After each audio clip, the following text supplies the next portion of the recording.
Welcome to our show, Growing Minds. I'm very happy to be with you tonight, and I'm hoping that you and everyone in your family are enjoying this show. When we thought of it together between CYC and Light for Orphans, we are getting a lot of questions, complaints, recommendations from servants, fathers of churches, parents in the houses. How can we deal with certain issues with our children? I was very happy to have an amazing faculty that over the past weeks you have heard from many of them, and you will still have few more to go. This is not just a show you listen to it once, but rather a curriculum that you may like to visit every now and then. Problem about learning disabilities and anxiety and stress among children, how to build a successful kid, how to build resilience in children, how to be a good coach for your children, and many others that I was very proud to be part of. This program also have an important feature that we would like to ensure that you attended, and that's why the QR code that you see in the screen before you, if you scan it at the end of the show, there will be a question, a very easy question. And if you were to answer that question, we will give you a certificate that you attended these many lectures. Today's topic is a very difficult and rarely discussed in many churches and in many houses. Sex education is offered almost in all schools. Whether you agree or you don't agree with the school curriculum, you still probably have to let your child attend. Some states allow opt-out, but mostly no. But how do we offer sex education for our children at homes and in the churches? I want to tell you that when they surveyed the students about sex education in school, they actually, many of them were asking for more sex education because they are not getting enough.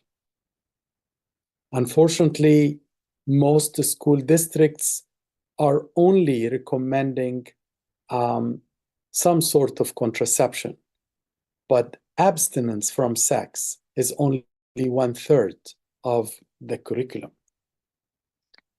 When they surveyed children between the ages of 11 to 18 years of age, 74% of them were asking that porn should be discussed and how can we avoid it.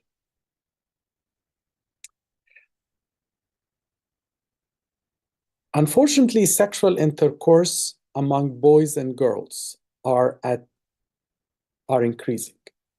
If you look at the graph before you, this is the age of 15, and it's only going to increase between the ages of 15 and 19. This is for females and this is for boys.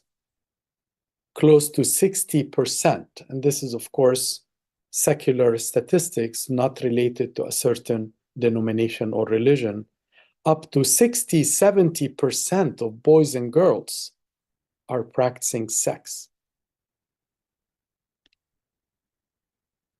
I go to many churches and I offer many lectures to teenagers. One of the most common questions I get anonymously is oral sex sinful? If I do oral sex because I'm not losing my virginity, is that okay? Many of you may not even think that their boys and girls are going to ask this question, but I can tell you for sure this question being asked many times. According to some statistics, up to 15% of teenagers are asking this question. Unfortunately, even anal sex is being asked as a question as well. Again, They are thinking this is not a real sex. And as you can see, it's increasing among 20 to 24 years of age for females, up to 30% for boys and girls. Same-sex activity, up to 5% of males less than 19 had same-sex experience in their lifetime, and 10% of females have same-sex experience in their lifetime.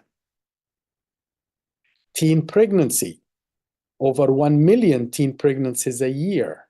1 out of 5 girls have had pregnancy secondary to sexual or unanticipated pregnancy. 250,000 teen pregnancies result in abortion. Sexually transmitted diseases, and by far this is the most common sickness to cause infertility. Your daughter may not have children when she grows up. 9.5 million new cases are annually recorded under the age of 24 years of age. And of course, the most common STDs are HPV, chlamydia, and others. And if you ask who can help us to give sex education, unfortunately, you will find that the media is not a good source. The internet is not a good source. Secular sex education sometimes can give balanced opinion. Many of school curricula today are giving very biased sex education geared to one way or another that you may or may not agree upon in your home or your denomination. At the end, parents and churches must and need to work together to offer sex education for our children. And what is the goal? If you are a Christian parent listening in a Christian channel like this, then your main goal is to prepare your children to be that kind of adult who have a meaningful marriage filled with love, care, spiritual, sexual, and emotional unity. You want your boy and girl, when they grow up, that they have a meaningful marriage. Also, you want to empower your children that when they grow up, they become good adults, good Christian men and women, that they are going to be good wives and good husbands. Unfortunately, without sex education, many grow up with many perverted ideas that unfortunately can break a home in the future.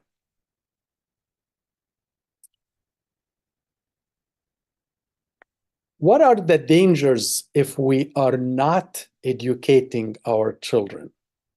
What happens if we don't?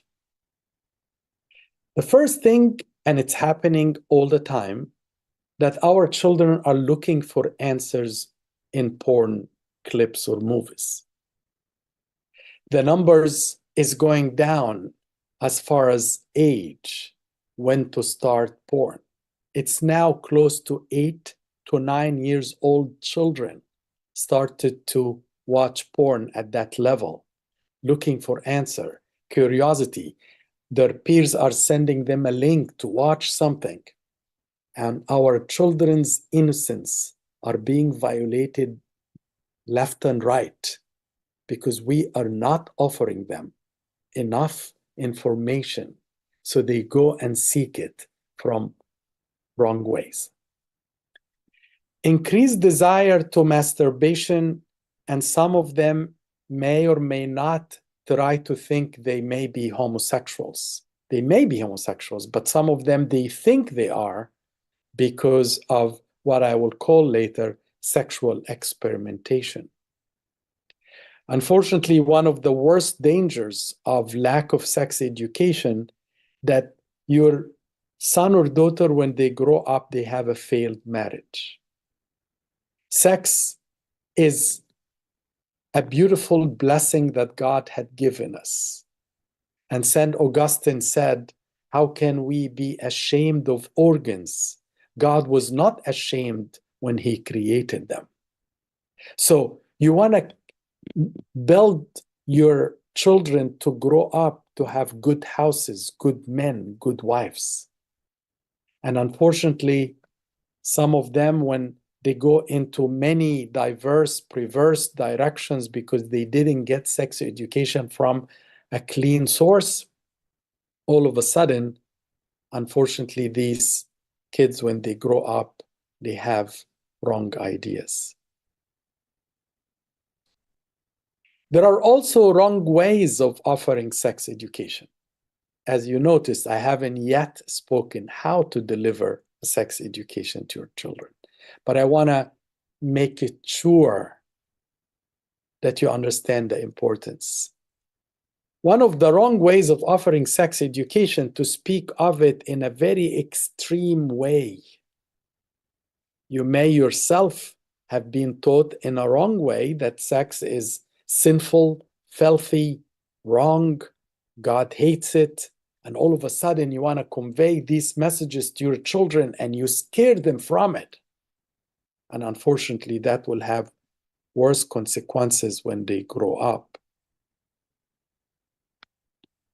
Speaking about details of sin and details of an issue, that's a wrong way. Why do you have to detail an experience? Incriminating people and incriminating your children, calling them bad things in a sexual way that they will never be forgiven, that usually ends up by God, as if God cannot forgive them. And we speak sometimes about sexual sins as if God can cure anything and can heal everything, can forgive everything except the sin. Terrorizing them, make them scared of sexual activity as if something bad will happen. And many of you have heard the wrong examples. If you masturbate, you will be blind. And of course, there is no scientific basis for this. But when we terrorize our children and they learn this is wrong, guess what? They will never listen to you in the future. Giving the wrong information about sexuality, sex organs, feelings, everything. When you give the wrong information, unfortunately, you lose the integrity of you as a teacher, as a parent, giving them the true information.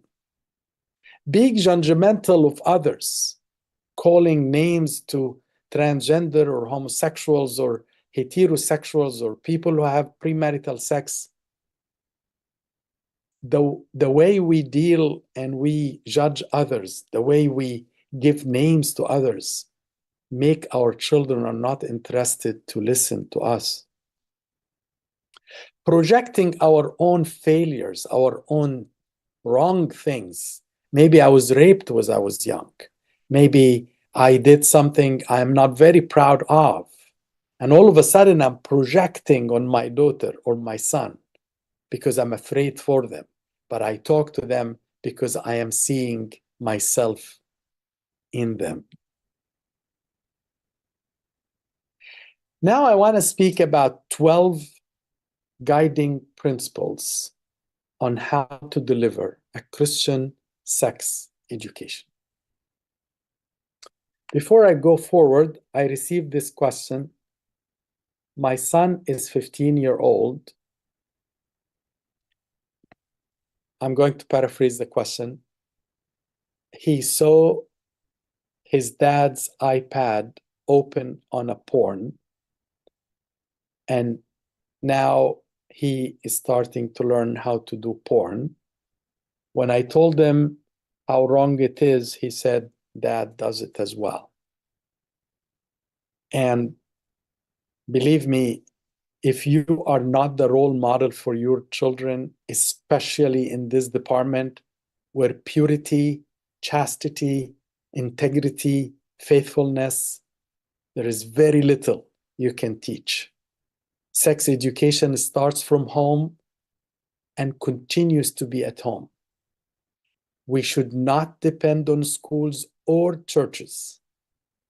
We must have our kids taught at home, seeing dad and mom kind to each other, seeing how dad is kind to his wife and how his wife is respectful, seeing this relationship, seeing us pure and rejecting things like what I just told you. That's how we start. So please continue to send me your questions. I'll be happy to respond to them throughout the program. Principle number 1, prepare yourself for discussion. When you are ready for a sex education talk, you shouldn't be cavalier about it. You should not just go ahead and just do it anytime. I can give you many scenarios, but at the end of the day, you need to prepare for it. As if you're preparing for a presentation at work. I want you to think.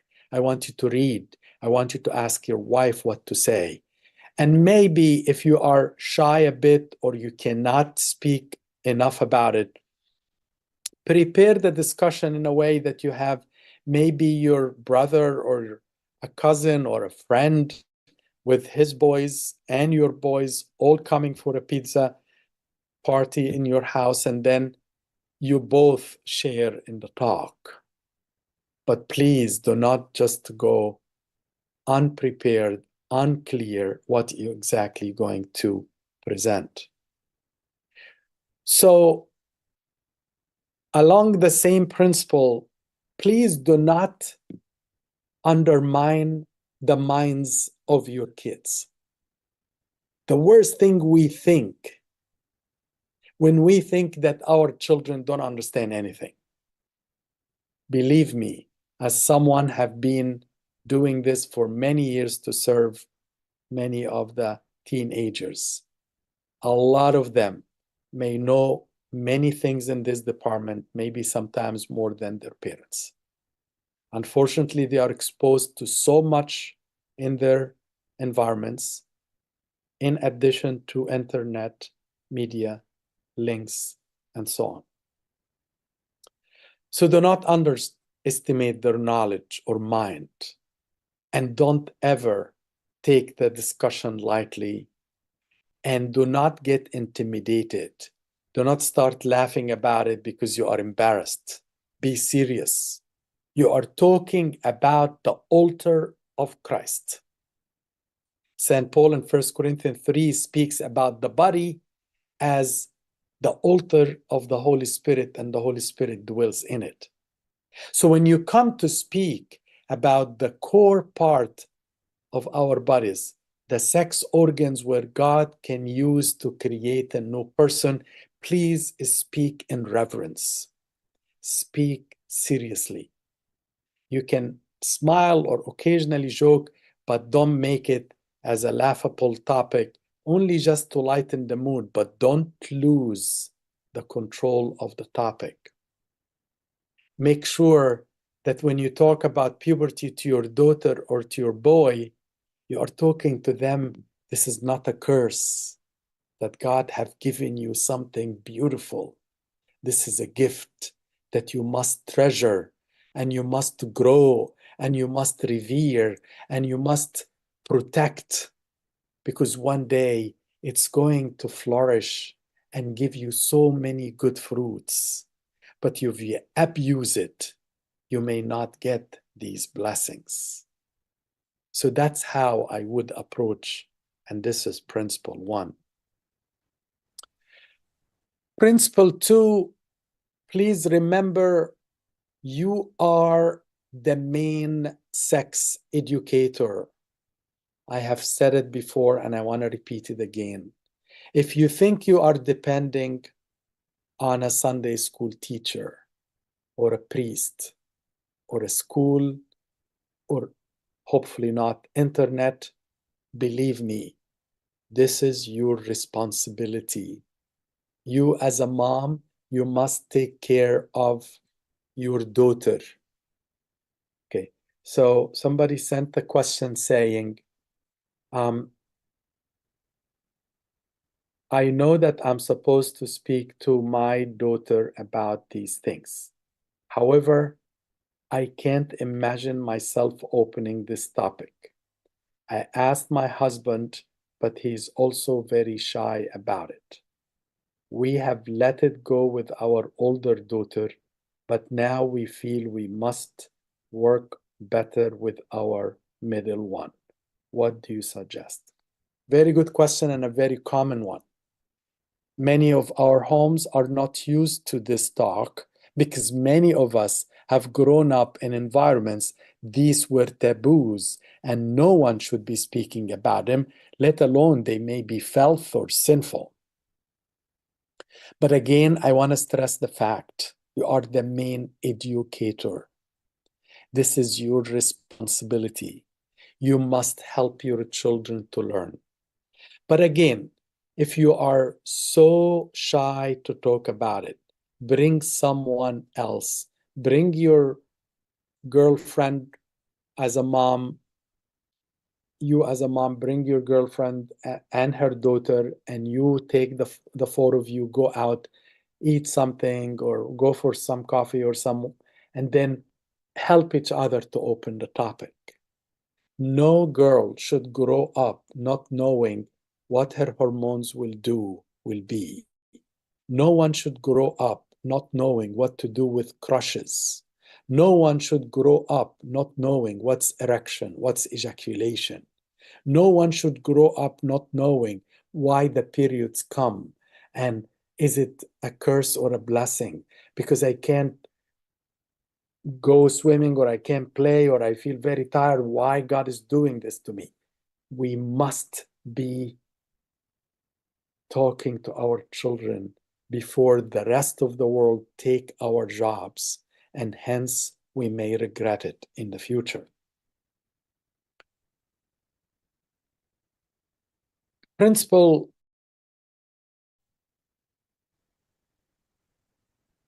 the first time you talk is the most potent, is the strongest. Prepare for it. Be ready for questions. And I always like the metaphor if your son or daughter is a teenager and you are going to start at the age of even before teenage, like 9 or 10, start talking that her body and his body is the altar where the Holy Spirit dwells. And every member is a member of Christ.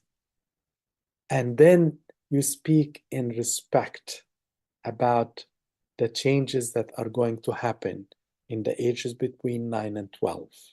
You have to speak about where the hair will grow, how some parts of our bodies will grow, what happens if you touch yourself, and why we better off without touching ourselves.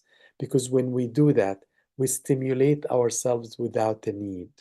And how we need to grow our muscles and our mind and our intellect because you are a holistic person. You are not just a sex person.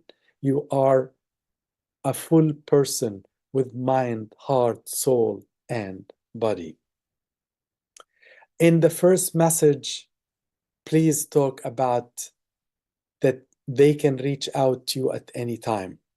There is no shame and there is no insult and there is no time that you cannot talk to them, and there will be no time that you will look down at them because they made a mistake.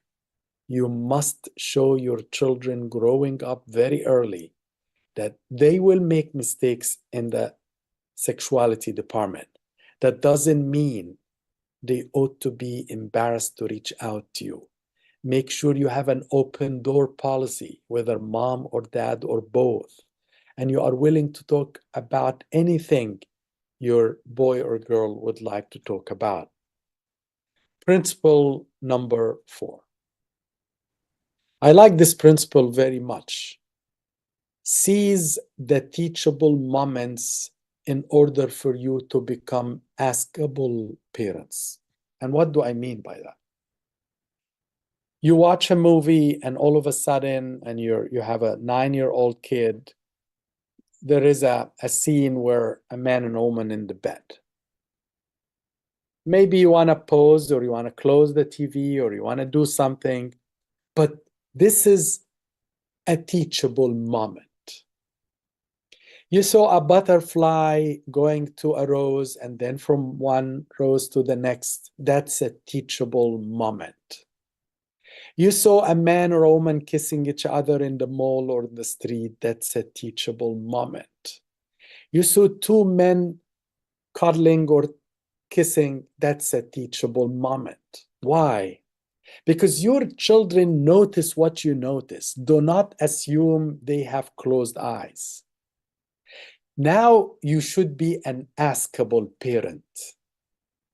You convert a teachable moment to be a teachable topic.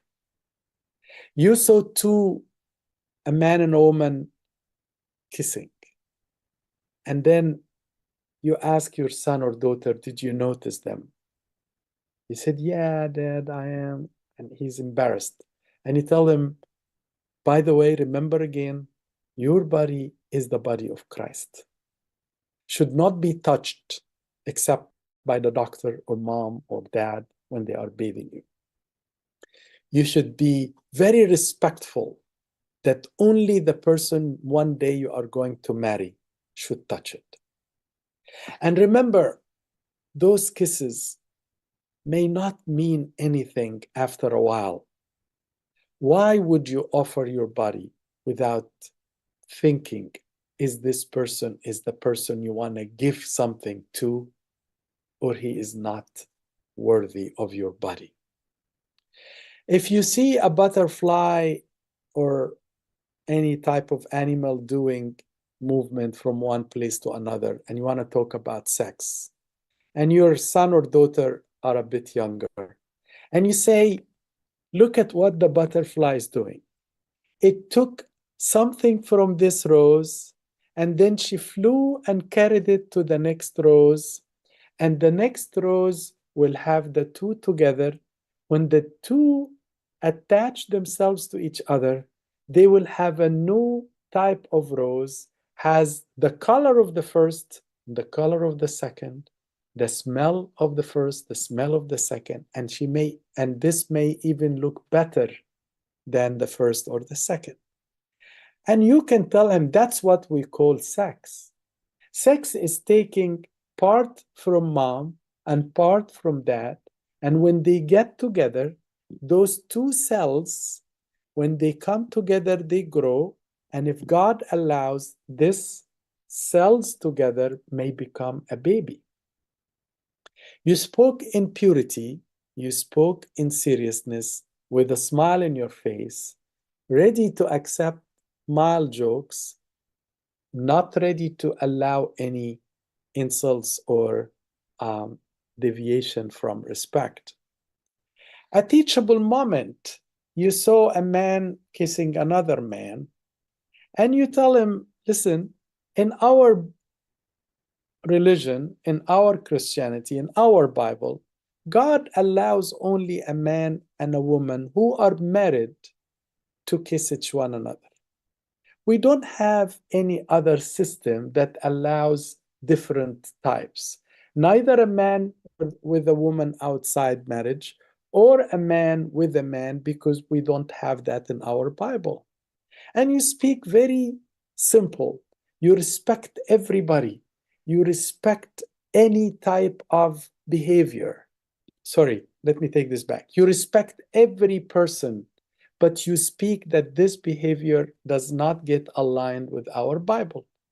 As simple as that, without any insult, without not trying to humiliate anything. Principle number 5. This is where you as a mom, when you speak to your daughter, or you as a dad speaking to your son, come up with stories similar to the audio visuals I just brought up. You can bring a picture of a butterfly and a rose. You can bring a picture of the two fish and to show how the eggs are laid. You can bring how animals mate with each other. You can talk about the story of how uh, the man cannot live alone, but he needs a woman because she completes him. And that's why a boy must stay as a boy and a girl must stay as a girl, because God created you as a boy with, and he was so proud to create you as such. And he created you as a girl and he was so proud, and you were his masterpiece. And you need to make your boy or a girl love their own gender, be comfortable with their own skin, because there may be times they may also hear, why can't they change their gender? But if I put a foundation that your DNA, and that's the genetic cells in every single cell in your body, 300 trillion cells, 300 trillion cells. That's for you, maybe not for your child. Every single cell of them, darling, have a genetic code that says you are a boy or if you are a girl. This genetic code may be called XY or XX, depending if you are a boy or a girl.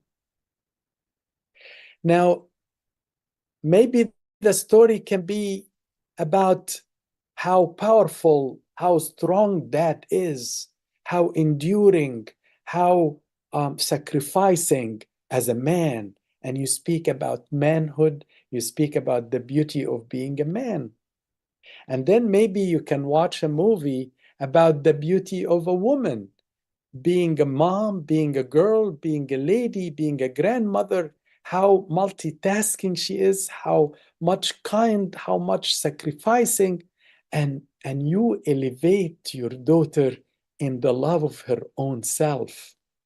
Because we have so many of our growing up that they are not comfortable with their own skin. Let's go to principle 6. Accurate and explicit messages are the best. The worst thing you could do, if you don't speak, that's a bad thing. But if you speak and you give wrong messages, please be careful. He will drop you as his mentor. He will go and find knowledge elsewhere.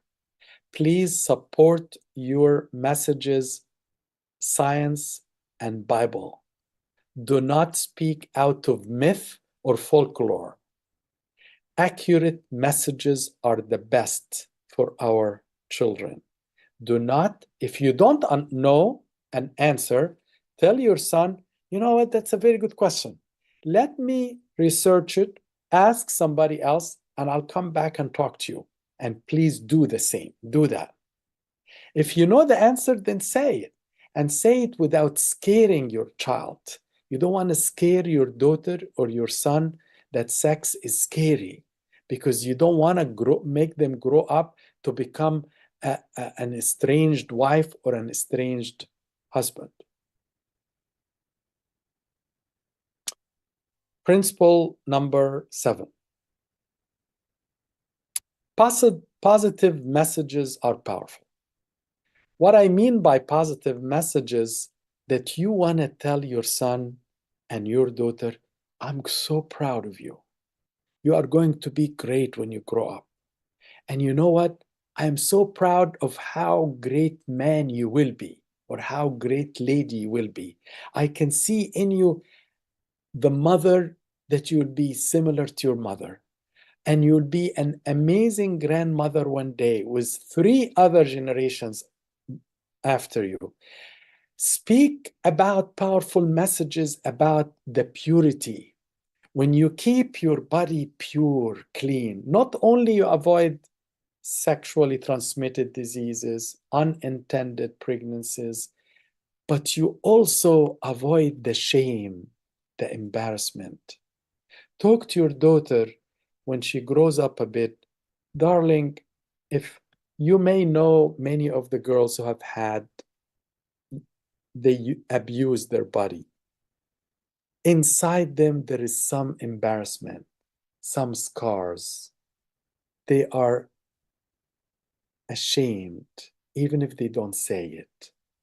But you are free, and that's amazing. I want you to feel free and to feel strong, and nothing should contain you or suffocate you, because these things, although people may pretend it doesn't affect the inside, it does. And tell your son, darling, I want you to be strong in your purity, because when you are like that, you will be blessed more and you will have so much to offer others.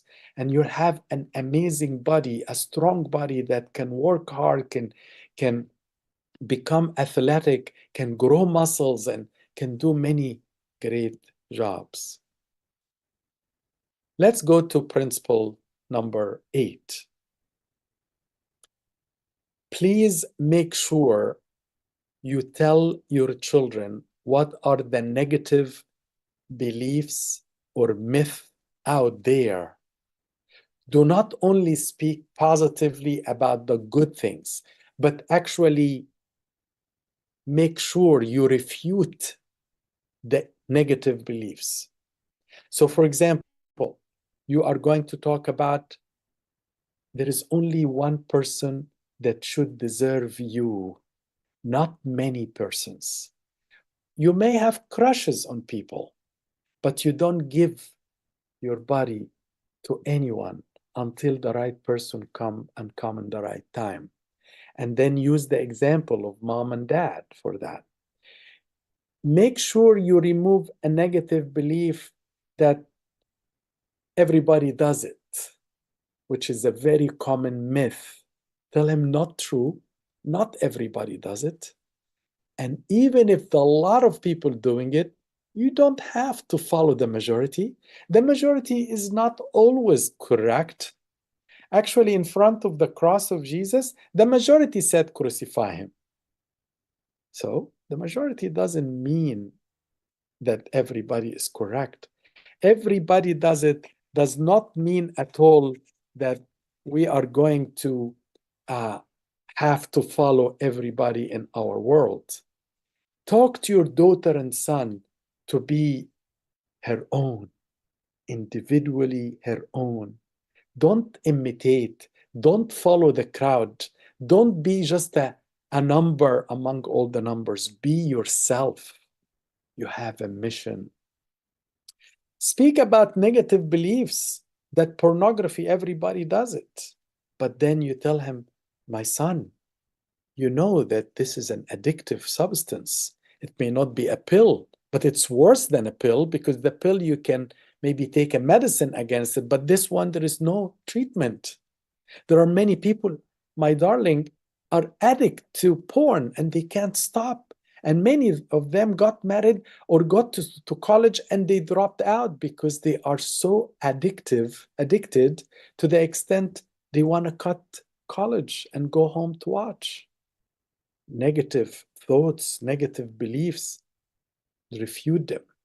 Do not let your son or daughter take the garbage from all what they hear around them, and you at home are not refuting this. Let's go to principle number 9. Repetition is important. These messages that I'm repeating today, you can take the same and repeat it every few months. It could be during birthdays. It could be when you have his cousins around and your brother is here and you guys want to repeat it again. It can be repeated when they see a certain scene that hurt their feelings and you want to bring it up. Please do not stop and say, oh, I have talked about it once, because I know it's hard on you. But please do not stop talking about it, because believe me, the number of messages they are getting it from so many social media are enormous if you don't repeat your message, which may be the only light that they are going to see in all this darkness. The rest of the darkness will overrule.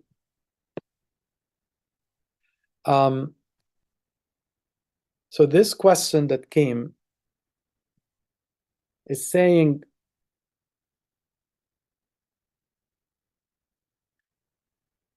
my daughter had 3 friends. It seems she used to be a very good girl in the past, but since she became close to them, ages 12 to 14, she had done many things that she herself is not proud of. Every time I talk to her, she is telling me all her friends are doing this. So the power of peers is enormous, especially when there is no counteract defense from within the home or within the church. We need a sex education classes in the church every 6 months from maybe 6th grade and up. We need sex education at home every 6 months for everyone 8 years old and up. We have to not let the world take our children and swallow them. And then we regret and we say they followed the knowledge of the friends around them. Where were you and why you didn't talk to her before? But to be fair, maybe this mom have done her job and still the peer pressure is much. My response to that, try to surround your girls or your boys for that matter with other friends that you can trust more. You don't have to pick them, but for example, you invite them to a picnic and you invited certain unique personalities that you know, that you trust, and you wish that your daughter will be among them. And you let them do a swimming lesson or go barbecuing or go out in a trail running or whatever. And all of a sudden, she will have a different type of crowd that she wants to follow, not only hers. Let's move to principle number 10. Close, positive parent-child relationships are crucial. I cannot emphasize more this point. If you are not hugging, kissing your child routinely without a reason, believe me, the distance between you and her and you and him will be greater, and there will be a time that she will seek the kindness and the love and the hugs and the kisses from strangers. Because we all need to be touched, we all need to be loved, we all need to be embraced, and the first place for this and the main place for this is home. So please start from today, moms and dads, and it doesn't matter for who. I want dad to play in the hair of their girls and to cuddle them and to love them and to hug them.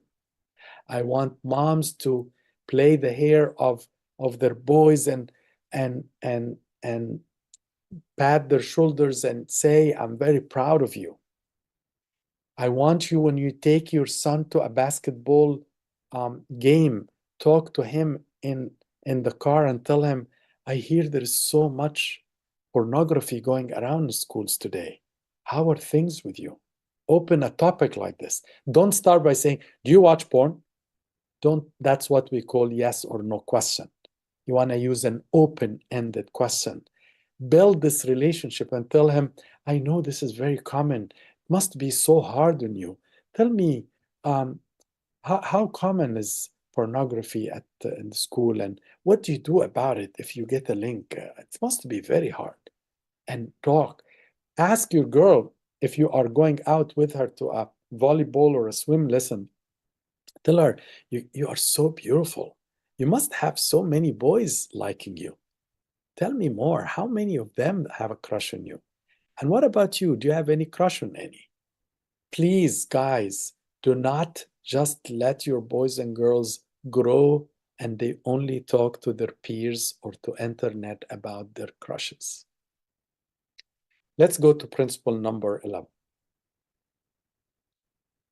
Please make sure that sexuality is not everything. You want to build everything about your son: his mind, his intellect, his muscles, his body, his health, and his sexuality. Some of us are so concerned and so upset and so worried and so scared that we only talk about this and we ignore everything else. Where is the gym lessons? Why your daughter is not in a gym class? Why your son is sitting home after he goes back to school? Why you are not taking him to pay for him for a gym enrollment? Why can't you and your daughter go out and biking? You build her health, you build her rationale and her trust in herself and confidence, and you are building a close relationship. So I really want to keep sexuality in perspective. The last principle, please repeat this message as much as you can. God is willing and ready and loves to forgive. And there isn't a bigger sin that he cannot forgive. As big as the sin can be, his arms were so nailed to the cross that he will never stop any sinner from coming close. He will accept you, my son, my daughter, anytime, no conditions, no questions asked. Come, repent, get forgiveness, confess, so at least you can remove the burden of the shame and guilt, because all of these come with burdens, and start again, because God is the God of beginnings and he is not here to tell you that's it. When do you start? You can start at any phase. Start early childhood, every phase in their lives, middle school, high school, and so on. When there is a family meeting, a quiet family meeting, when there is a question that gets asked, that's a time to start. When watching a movie, as I mentioned earlier, what if your son talked about same-sex attraction? It's completely normal in pre-adolescent that sexuality is not focused yet on opposite gender. So don't get too excited and angry and you want to label a behavior as gay or homosexual. Wait, do not be overexcited. Make sure you always speak about the sanctity of the body, the purity of the heart, God's altar, and do not be too fixated on this. There is something called sexual experimentation. I want parents to be very watchful for. I am personally against sleepovers. I have seen or heard from many states things can happen when the parents are not in the same room. And believe me, I have heard boys saying, I'm homosexual, and he is not, but because he was touched by another boy who slept next to him and he got stimulated, he assumed he's homosexual. He lived like this for a couple of years until he found that he is not. But why the confusion? So please be careful. I don't like to leave kids unattended. So, of course, peer pressure can make they experiment with sex with each other. Of course, if the kid is very religious, that usually prevent him or prevent her from doing something like this. If they are very intent on achieving and becoming very successful, usually they avoid these things. I want to share with you that there is a very nice book by Father Luke Stephanos from Belleville, New Jersey, in the United States called The Purity. The amazing languages, Arabic also, that there is 3 or 4 pages per year on how to present sexuality to your daughter or son or Sunday school kid. So I find this book, which is in Amazon, or you can reach out to Belleville Church, St. Mercurius Belleville Church, to purchase the book. I think homes should have it. And there is a lot of benefit from it. I want to end by saying this is a topic that's rarely discussed, and I'm happy that we are able to bring it to you. I am welcoming any questions that come later on. This QR code allows you to get a certificate of attendance in the whole course. I want you to pray for me as I pray for you, and we pray, all of us, for our children. And I hope to see you soon. God bless you. Thank you.